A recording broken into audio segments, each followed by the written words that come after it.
Eo amin'ny resaka antoko politika kosa indray dia nanambarany avy amin'ny antoko lidera fanilo fa ny avy amin'ny filohan'ny antoko politika tarihany Jean-Max Rakotomamonjy ihany no afaka milaza sy manambara fa ao anatin'ity antoko ity fa izay ivelan'izay dia mpisandoka avokoa.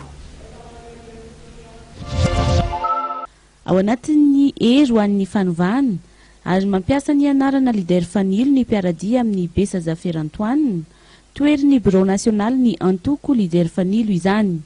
Nosoritany Zafimily Constance fa tokana ny lidera fanilo tarihany Jean-Max Rakotomamonjy miaradia amin'ny fitondram-panjakana ny lidera fanilo ary mpisandoka izay rehetra mitondra ny anarany lidera fanilo any amin'ny fanoerana.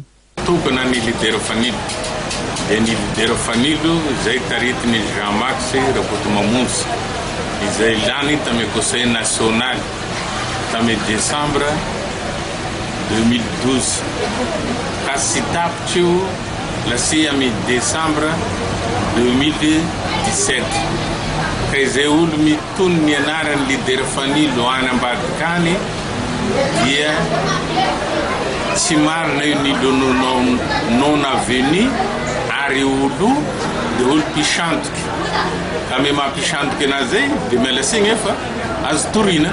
Izany lidera fanilo taritiny Rabesa Zafera zany dia lidera fanilo pirate fa sy lidera fanilo originaly fa ny taritiny Jean-Max Rakotomamonjy ny tena lidera fanilo. Ratsaivina dia ny talata teo no namoaka didy mikasika ny raharaha lidera fanilo ny teo anivon'ny fitsarana ambony. Nanome rariny ny ekipan'ny filoha nasionaly ny antoko Rakotomamonjy Jean-Max ny fitsarana ambony. No mafisan'ny fitsarana ambony ny didy miaro ny anaran'ny antoko ary mandrara ireo minimy sandoka ny mbola mampiasa ny anaran'ny lidera fanilo. Nilaza ny Bureau National ny lidera fanilo fa tsy hitazapotsiny fa hitory izay mandika io didy io.